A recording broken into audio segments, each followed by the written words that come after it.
Hello, everyone. Welcome back to the Imagine with Keira podcast. I am your host, Keira, and today we'll be talking to somebody extremely special and impactful. Her name is Heather. She is an incoming freshman in high school, and she is a sudden cardiac arrest survivor.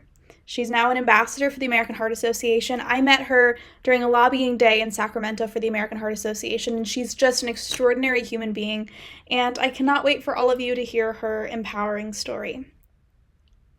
Hi, my name is Heather Freligh. I am 14 years old. I'm going to be a freshman in high school. Awesome. I'm so glad you could join us today, Heather. And so I want you to give a brief rundown. I gave an introduction to this episode so people kind of know background of your story, but prior to this life-changing event, what did your everyday life look like? What did you like to do for fun? Give us like a one-day schedule, kind of. Okay, my dad would wake me up around 7. He would always make us breakfast in the morning. It would be like bacon with a smoothie or something like that. School started about 8:15. My first class was English, and then second class was history. Third was science. Fourth was math, and then we had lunch. Me and my friends would always hang out. We'd always had this little corner we went to every day. We'd hang out by the basketball courts. And then after that, I had PE.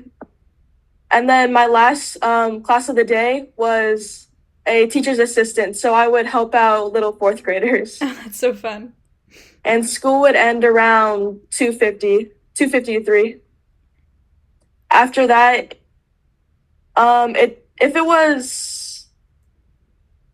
if I was doing AAU at the time, so travel basketball, on Tuesdays and Thursdays we would have practice. But if I didn't, me and my dad would practice by ourselves.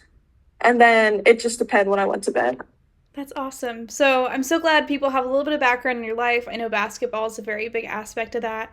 I'm going to side note it real quick. I have to know what your dog's name is. His name is Guppy. He's my emotional support dog. Oh, that's so sweet. I love it. He's so cute. Oh my gosh. Okay, so now that people know a little bit of background on your life, can you run us through that day? What happened to you? I guess before that, Heather, did you have any medical conditions before it? Oh, no, I didn't. It was completely random. Wow. When was the last time you were in the hospital before that? When I was a little kid. I would say like over a decade ago, right? Over a decade. Well, how old was I? 1.5. 1.5. 1.5. You haven't been in the hospital. Yeah. No underlying medical conditions. Perfectly healthy. Nothing that would indicate that you don't take any meds, right? No. No, take no meds. Don't have any special needs or anything like that. Special supplements you have to take. Basically, you're a young, healthy daughter. Yep. That likes to be defined at times, right? Okay. Okay, so what happened that day, knowing that you had no pre-existing medical conditions or needs? What did that day what did that look like? From my point of view, I only remember that morning. That morning, it was the day we played, because it was during school basketball season. It had just started, and we played Williams Middle School. But it was like our very first basketball game. Wow. So we had training, because I'm the coach of the elementary school for Heather, where she goes at, our Freligh Elementary. And so the girls, we had gone to the championship game. We have been to the championship for the last 2 years straight. Oh my goodness. We won the championship the first year against the rivals Williams. We were playing that day. And then the next year we went back to the championship and we lost by 3 points. Learned a lot. And so we were eager to get back to the championship and win it this year because Heather was the starting point guard and the leader of the team and the captain of the team this year. Oh, yeah. That's awesome. And in the words of Heather, she wanted to cook. I wanted the sauce. She wanted the sauce to cook. That's awesome.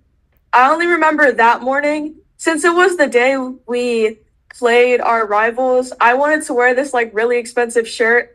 It's a compression shirt, and it was like $80. An Under Armour, dry fit, wick away, whatever you could think of. And she was in the morning, we were eating breakfast. She's like, Dad, can I wear this shirt today? I'm like, Heather, that's for the basketball game. you need to save that. And, not, but dad, I really need, I'm like, no, you can't wear it. And of course, kids being kids, it's like, just keep wearing you down, and they keep wearing you down until you eventually cave in because you're so tired of talking about it. And so I'm like, fine, go ahead and wear it, but you just keep it on until after school when we do our practice just before the game. And she was like, yes. And I also wore like my favorite hoodie. Like, not knowing anything was gonna happen, I wore those two things. And then after that, it was like a blank. So she went to school that morning, did her regular classes, and it was come lunchtime. It was about near lunchtime, about noon, right around that time, noon, 12:10, and me and my wife were just sitting on the couch and, catching up on some series, with an empty house, which is so nice. So nice, empty house. And a phone call, I'm like, honey, it's the school. So, we got 5 kids, 3 of them go to Art Freligh with Heather. 2 of them are in high school. So, all right, once something's going on with the kids, answer the phone. And it's a secretary with a tone that you don't want to hear. And she says, Derek, there's been an emergency at the school with Heather. We need you to get here. Can you get here right now? I'm like, yeah, I'll be right there. Hung up, told my wife, Lynn, hey, something's going on with Heather. Let me go figure out what's going on, and I'll give you a call and I'll let you know. Because I'm a first responder myself, a deputy sheriff, on patrol. So emergencies are kind of stuff I do all the time. And the key thing with any emergency is not to freak out, not to overreact. Stay calm and go figure out what's going on first before you're freaking out, that type of stuff. So just from training, all right, get there and figure out what's going on. And as I'm driving to the school, you see one fire truck parked alongside the school. One big fire truck. You're like, all right, there's a fire truck there. So they said something was going on. I honestly was expecting an injury of some sort because my daughter's very active. They play. I have 2 other kids. Kids get hurt all the time, And so then I pull into the school and there's a cop car, and then there's another cop car pulling into school. So I get out. I walk to the admin office. The cop opens the door and said, hey, I think you're here for me. They called, about my daughter. And when I walk into the office, it was just one of those looks I'll never forget because all of the office staff just looked at me and just had a blank face. Nobody said anything. And so I had to raise my voice. So I'm like, where's Heather? What's going on? And they're like, oh, Heather. I'm like, no, where is she? And she's like, oh, she's in the back cubicle of her classroom. I'm like, let's go. And so we just walked out and they pointed direction and I just took off running. I had flip-flops on the time, but you tend to don't care, and you just start running. And as I get round the corner towards the back of the school where her classroom is, I see an ambulance, I see another fire truck, I see another cop car, and I see a bunch of officers standing outside the classroom. And so I run over there, identify myself as, Heather's dad, and I can see as soon as I look in the classroom, Heather is on the ground, desk, scattered everywhere. And she has a machine on her, which is called the Lucas device. And the Lucas device is a CPR machine. And it's a CPR machine that's one of those last resort CPR machines that it doesn't get put on until the professionals get there. And meaning if you see it, and if you know anything about it, there's been a bunch of CPR done before that device gets put on. And knowing what that machine is and being involved in incidents with that machine, I knew it was really serious. They had her hands strapped to the Lucas device up here. So I have her hands strapped, holding on to handles is what it is. And then it's a pump going down to administer consistent CPR. They had a bag on her, giving her oxygen, and she was laying lifeless. There was no movement, no finger movement. And, obviously I knew something was very serious. Something was really wrong. And at the same time, there was nothing I could do. There's no reason to scream and shout. There's no reason to rush the door. The only thing I asked him is if I could hold her hand, as soon as I could. I said, yeah, when it's safe, we'll let you hold her hand. And I just had to sit there and watch him work.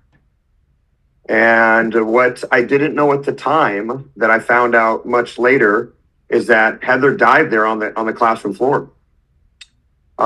She flatlined and they had to shock her once with an AED. Her heart didn't start. They listened to the AED machine again, said, we recommend a shock because you have to do another assessment. The AED machine does another assessment, recommends a shocker again. They shock. 2 shocks, doesn't start the heart again. 3 shocks, no heart again. Luckily, they kept going. And on the fourth shock, they got a heartbeat again. But with all the trauma her body was going through, she was going into seizures, and they had to induce her into a medical induced coma, drugs in there to get her to calm down so she wasn't injuring herself. And there's just a bunch of questions. How long was she without oxygen? What happened? And there was no obvious signs. Nobody gave me answers, and they were, at the same time, they're trying to keep me calm. And I'm like, guys, I've been a cop for 17 years. I get it. Just, you guys do your job. I get it. I won't be in the way. They loaded her up on the ambulance, got her as stable as they could. And we got to the hospital, and we were very fortunate that the head surgeon and the hospital, or the head ER doctor, was a personal friend of ours that we've known for over a decade.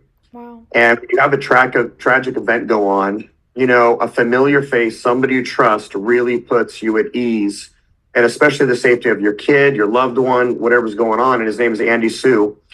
And when we saw him, the first thing he said to him was like, "I know them, I got this." And we didn't have to do anything really. It was just, we knew Andy could take care of it. We sat next to the room. Chaplain came over, they called, and they were still working on Heather. She was seizing up again. And so they had to really do the medical induced coma. She had a breathing tube, and they were just keeping her stable while they waited to airlift her to Oakland UCSF hospital. Wow. And it was just kind of a waiting game. And I think the hardest part is that when she was laying in the bed, her eyes were half open. And there was no eye movement, there was no twitter, there was no muscle twitches, and you just didn't know if anybody was home because you didn't know what damage happened. You didn't know how long she was without the oxygen, and you didn't even know what happened. They quickly found out after doing some blood work that her troponin levels were up, and that's an indicator of something to do with the heart. And I know it didn't have anything to do with her arteries, just because she's so young. She hasn't had time to demolish her body with synthetics and, from cane sauce and everything. So she goes, so it's like, all right, it's not an artery clog. So they're like, it is, we are most likely it's a sudden cardiac arrest, that her heart probably stopped, and that's why her troponin levels are up. And we're gonna pre-diagnose with a sudden cardiac arrest. But then it's like, how? How does a 13-year-old, perfectly healthy, no underlying conditions, no anything, have a sudden cardiac arrest? And then they decided to airlift her to UCSF hospital. They had to load her in an ambulance first, then drive her to the airport, then put her on the helicopter, fly her to there, and then take her off. And I went to the airport. Yeah. You didn't tell me that. Because there's no helipad. Our local hospital, there's no helipad on the hospital. Mm-hmm. They had to put you in another ambulance, and which just creates more risk. Yeah. Because you have to do a whole nother transport, a whole nother set of checks, and then you got a whole nother set of checks to get on the helicopter, and then a whole nother checks to get off, and all that time just means more time something can go wrong, more time that you're not under the right secure environment because it's bumpy. You just don't know. And, a lot of it for me and my wife and our family has to do with faith, has to do with belief in God and Jesus. And, you rely on him when in your times of trouble. And when it's out of your hands, you just have to have faith and pray. Yeah. Wow. I'm very curious, so many people, we don't know what to expect or the signs of when somebody's ready to go into a sudden cardiac arrest or a similar heart emergency. So I would love to know if you heard from any of your friends or maybe a teacher, what was happening to you from their perspective before you went down, if you have any information on that. Well, so tell her about who was sitting next to you, because we know everything now. There was stuff before that too. Yeah. So during my second class, we have breaks in between classes, and we normally go outside and we play volleyball for a little bit because it's about 7 minutes long. And that day, one of my friends said I didn't go outside, and they said I was acting weird, something like that, I was down. But that was way before it. That was a couple hours before. Wow. And then in math class, we were about to take a test, so it happened right before that. I think she was trying to get out of the math test. Kids these days do crazy things not to take tests. I was sitting next to my friend Joey, and then a couple tables away were my other friends, McKenna, Melina, and then I had other friends in the class too. Joey said, I was sitting right next to him, he said I fell out of my chair and I started, they thought I was laughing, and I started breathing heavy. They thought I just fell out of my chair like nothing happened. It was just an accident, but they flipped me over, and they said my face and lips were starting to turn blue. So before that a little bit, so Yeah. Joey told you she slumped over in her chair is what he Oh said. yeah, that. And he said he thought you were like taking a nap, you were tired or I was something like that. laughing, But she just kind of slumped over. and then I fell out. And then she just kind of fell over, to the right, I think. It was right. Fell over to the right and just hit the ground and didn't move. And then when they flipped you over, they could see that her lips were blue. My face and lips. Yeah, that's an indication immediately that lack of oxygen, to the brain. That's that right there. So so obviously nobody knew when her heart stopped. So now that we're way ahead, we know what happened. We can put it all in order. Is that her lower heart valves stopped working? So the electrical signal stopped working in her lower heart valve, and with that mix up in that electrical signal, it just stopped her heart. So it just stopped. All of a sudden, just stopped. And obviously with no blood flow carries oxygen. Oxygen carries to your brain, keeps you going and everything. And that's how, you pass out because of lack of oxygen in your brain. And not only that, the lack of oxygen to your head and everything starts to turn your lips to turn blue. So that all happened. And I couldn't tell you scientifically how fast that happens. But when that happens, that's a serious event because you need like CPR right then and there to get that oxygen flowing again, because you need to limit the amount of time the brain is without oxygen in order to prevent injury. Yeah. Okay, and then where was I? You can talk, so... Oh, wait, then we have to get Melina McKenna. So you fell over, they turned you over and turned blue. You can talk about Miss Evans and what she did. Well, my teacher, no one really knew what to do, but then my friends Melina and McKenna, Melina got on her phone, started calling 911 from McKenna's phone, and my other friend Frank, he called the office from the school phone. And then Miss Evans called Principal Thiel. Oh yeah, my teacher called Principal Thiel. They were all on the phone getting people there. Principal Thiel, we know him really well because I've been coaching this school for a couple of years. So they know me, they know my daughters really well, my daughter, my other two kids. And so he rushed on right over, and as they were on the phone with the 911 operator, say, hey, we need to get CPR started. And, divine intervention that the Principal Thiel had just gone through CPR training 2 weeks prior to this incident. And, he's a fantastic guy, but just talk about an incident to just have the training to make it relevant and to feel confident about what you're doing. I was like, all right, I just went through this. Okay, I know where to put my hands. I know how fast it needs to go. I know how deep I need to go. And I know how important it is to get that CPR started. Everybody knows, okay, CPR, but a lot of people don't have the confidence and are reluctant because they don't know exactly what to do. And people are afraid these days of more of doing damage than they are of helping. Like, well, if I jump in, what if I do a wrong thing? Somebody's going to sue me. Well, if I do this, what if I do something worse and kill her? Or what if I do something worse and cause a further injury? I don't really want to get involved, and I'm a little too scared. And unfortunately, that's most of our society these days. Are more interested in filming incidents than they are in jumping in and helping and trying to do something. Yeah. Which is, we have good Samaritan laws in place to say, hey, if you're trying to help, you're not going to be held liable. But people are just more afraid these days to help a stranger than they should be. Absolutely. Yeah, that's something that when I was learning how to be a CPR instructor, my instructor would tell me that's like the first thing you should say in a CPR class right off the bat, is that if you get involved and you try to help, there's good Samaritan laws to protect you. There will never be a lawsuit that will result in you being hurt in the long run. But yeah, that's amazing. That's incredible that you had that support. So he jumped in, started doing CPR, and the 911 operator who was on overtime that day, we got to meet her later on. She was just, hey, all right, here we go, Principal, here we go. 1, 2, 3, 4. Kept him going, and they did CPR. Another divine intervention is that the local resource school officer, Alex Rodriguez. Alex Contreras. He was already in the area in his squad car, wow. And he was there, in less than a minute. And once he got there, he took over CPR from Principal Thiel, and obviously they're activating the fire department. The fire department, as we all know, they're in their firehouse, probably sitting in their lounge chairs, drinking lemonade, watching their movies until they get that fire alarm. and they got to jump in, get all their gear on and jump in and go. But fortunate for Heather and Divine Intervention, they were already dressed, they were already in their fire truck, and they were just around the corner because they were just coming back from a previous call, which cut down at least a minute or two of response time.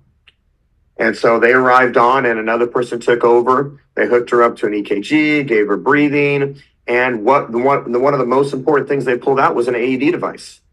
The school does not have an AED device, and interesting to find out, from being an adult, a parent, is that elementary schools do not have AED devices in their schools as public schools. Private schools are different. They have private funding and private things they can do, but our public schools have to go mandated by the county of education offices. And the education offices go by the state, and they go by this. And so everything just kind of trickles up. So high schools typically have them because it's written in there that high schools have to have AEDs if they have athletic programs going on. Elementary schools, not the case at all. And there are no elementary schools in Tracy, where we live in the San Joaquin Valley, that have AEDs. None of them. And Heather was very fortunate. They got there in time, and they hooked up that AED device to monitor, and not only monitor, but to assess the situation. And, I think everybody's scared of technology when they look at a device like, I have no idea what to do. But anybody who's opened one up, it's so simple. It shows you two pads. It tells you what to do, and it gives you literally like just a step-by-step of 5 instructions what you need to do. And you press a button, and it says assessing. And it tells you, and it recommends CPR, recommends shock, it recommends this, and it's just so simple. So she was very fortunate for this incident to happen at where it did. And I guess if we back up a little bit, we could say, if Heather had this incident happen in the bathroom, if it happened on the football field, if it happened home here in the bed, if it happened just out on the basketball blacktop, Heather wouldn't be here today. And everything lined up perfectly for her to be here today. And not only be here today, she's perfectly healthy. We'll get there, but I'll say it right now. It's just, you can look at her now and you see her as like, how did that girl have a sudden cardiac arrest? How can I hear the story and believe that she's talking normally right now and there's nothing wrong? And it just comes down to one word: miracle. Exactly. Yeah. So you were sent to the San Francisco hospital, correct? So what happened after that? What did that I'll let her recovery talk process? about when she woke up. I'll talk about when we got there. So they had her in the ICU, and they had her hooked up to so many machines. They had a brain monitoring machine. If you go on Google and if you type in Heather Freligh in Google, all of the news articles will come up, all of the things. So you can see the pictures. You just have to type in her name correctly, Heather Freligh, and there is 20 plus articles on Heather and her story and photos where there's a picture of her in the hospital bed that I took there and gave them because I just wanted people to see that how serious it was and the miracle that happened. So they were monitoring her brain for seizure activity. We wanted them to find out if there was any brain activity to see how much damage was done to her brain from a lack of oxygen. And unfortunately, they couldn't test for that because she had too many drugs in her. Drugs to keep her calm. They had electric lights flowing her. They had potassium flowing into her. They had another drug for the pain. They had her on a cooling blanket because her temperature was always going above 102. And not only that, the cooling blanket was so cold to keep her body, temperature down. Her muscles started to activate and were irritated by how cold it was. So she would start turning and flipping. And that's when they had to give her more pain drugs to calm her body down. So it was this vicious cycle of irritating her body to keep her body warm, keeping her electrolytes replenished and everything, and all of the damage that had been done by her body in this seizing heart attack event. And then the drugs to keep her sedated. There was just so much stuff going on and so many lines. And she had this very serious PICC line in her arm. So, It's a big tube where they're sending a lot of stuff in. And it's called a PICC line. It's the main one. And it's one they had to protect. And so they had to tie her arms down. probably isn't. No, I didn't have a scarf, that one. You didn't like it. And so that was the scene when we got there. And all my wife and I could do was hold her hand. And we said, what's next? And they basically said it's just a waiting game. We have to wait, and maybe at we're going to get, and they said, we're just going to give her body time to recover right now. We're going to replenish the stuff that she lost. We're going to keep testing her blood levels for spikes. We're going to test it for other things. We're going to take EKGs, X-rays, CT scans. I mean, the works, whatever they can do to try and figure this out. And that's when, at that time, with all the tests, when she was under, they figured out it had to do with, there was damage to her lower heart. So she had damage to her lower heart, which indicated the electrical signal stopped there. That seized up. That caused everything, a ripple effect to happen. Wait, is there still damage? Am I fine? Do you feel fine? No, I'm just kidding. I mean, you're not usually fine when you wake up. But, Okay. but no, you're fine. But they, at the moment, they said, hey, young kids typically recover from this. They're young, they're healthy, but there's no guarantees. And heart damage is obviously a very serious thing. And, all you can do is just take one step at a time. Can't think too far ahead. You can't think about tomorrow. You can't think about 2 hours from now. You just literally, you're living in the moment of every second, holding your daughter's hand, asking the doctor what's going on, things when alarms go off, when they walk in to test things. Hey, well, what's next? What do we do this? Hey, are we going to give her a chance to wake up? Are we going to try this? And no, we got to keep her sedated. We need to keep doing this. And as the time went on, they needed to see a physical reaction from her of brain cooperation of telling her something and her doing it. And the big thing was to get her to squeeze her hand and to get her to move her eyes. Because her eyes was still this entire time just staring off into space. And she wasn't, it wasn't looking at anything, wasn't moving, and they were open. You couldn't shut her eyelids, and she was just staring the whole time. And just one of those, I guess you could call it a death stare, just because nobody was home that you knew. You had no idea if anybody was home. Wow. Wow. It was a hard time. And, but in all of it, and being a man of faith and a family of faith and trusting in God, that we knew it was in his hands. And no matter what we did, that's his daughter. But we all belong to God, and he's in charge. And we make requests, we make prayers, we ask for answered prayers. But at the end of it all, it's his choice. And it's the hardest thing to think about and understanding, because when anybody's lost, it's the people behind that are grieving. It's the people behind that are sad. It's, and you're grieving because you miss that person. You want more time. And you have to come to terms with that. All right, if something happens, it's because it was meant to happen. And you can't get mad about it. You can't get angry about it. You just have to come to terms with it. And I don't think a lot of people are okay with that. Yeah. And of course we want her to fight. And of course we want her back. But you have to have faith, and you have to put your trust in him. You obviously praying and ask for her to wake up, but at the same time, it's his will be done, not ours. And that's a real hard thing to do. But that's what we were doing. We were just putting our faith in him, and we were doing everything we could do, and then relying on him to do the things we couldn't. Yeah. And like everything with faith comes with time. Doesn't come with answers. It comes with time. And sometimes you get those answers in an hour, a day. And then sometimes those answers don't come for years or decades, and that's what faith is. Faith is just about having patience. Absolutely. So how old were you when the sudden cardiac arrest took place? I was 13. You were 13. And then how long did the recovery process take for you? 2 weeks. So it was September 22nd last year, a Friday of September 2023. So it was about 24 hours later when the doctors decided to give her a real chance to wake up. That means reducing the drugs. That means take her off the coma medication, reducing everything, turning off the cooling blanket, and what they called, we're going to give her the best chance to wake up because we're going to turn everything off. That is keeping her sedated and keeping her comfortable so she doesn't hurt herself. So you can talk about that because you know what happened. I forgot. Remember we talked about as you woke up and your eyes woke up and I was standing there? Oh, my dad said he asked me to squeeze his hand, and I did it, right? Did I? Not immediately.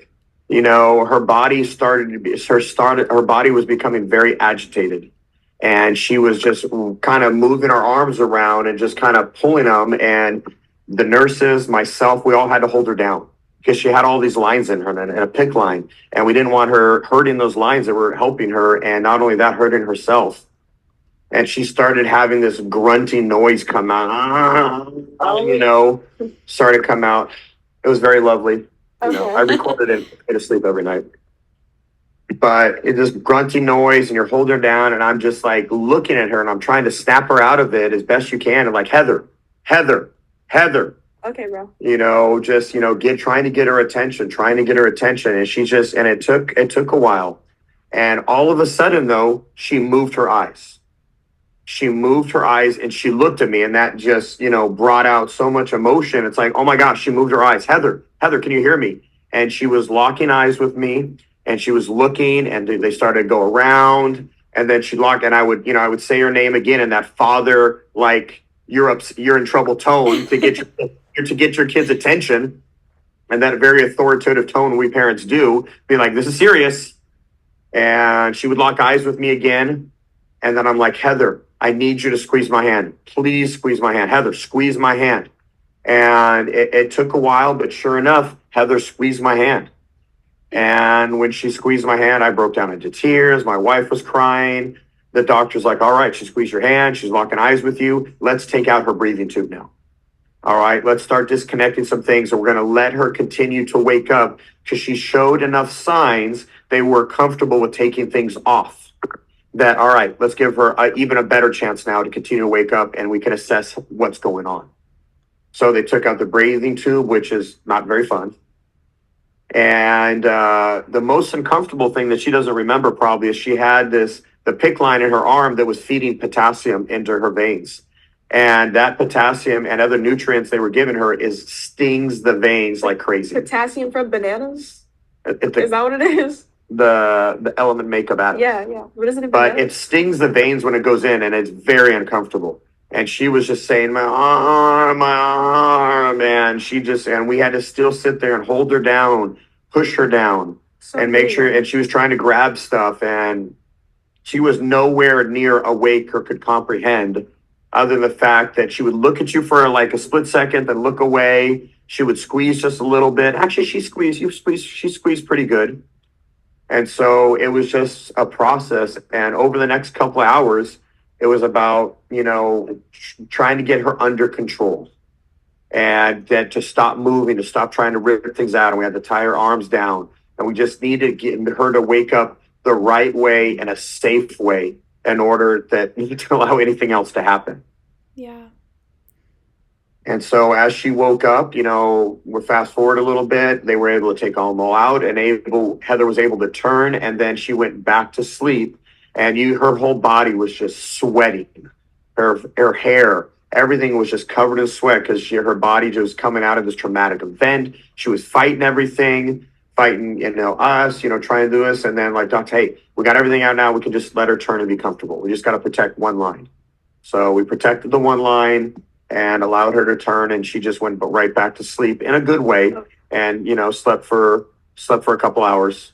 But it was a step in the right direction and it was a very uplifting moment and she's there. What part of her is there we didn't know yet, but you take every little step of victory that you can get. Don't fast forward too much, don't hope for too much, just take it one step at a time and take each miracle that you get as a blessing.